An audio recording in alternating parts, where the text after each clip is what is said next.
বার্ষিক পরীক্ষা বন্ধ, সব ছাত্র তো জয়েন করে না স্যার। ও আচ্ছা আচ্ছা আচ্ছা, ঠিক আছে।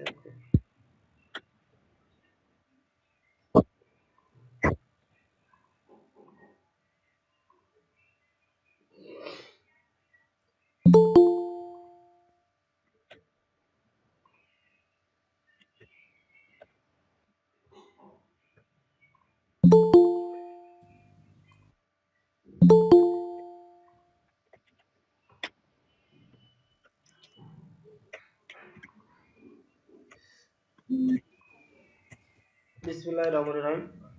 পোল্ট্রি ফার্ম প্রশিক্ষণে আমরা আজকে 11তম ক্লাসে আপনাদের স্বাগতম।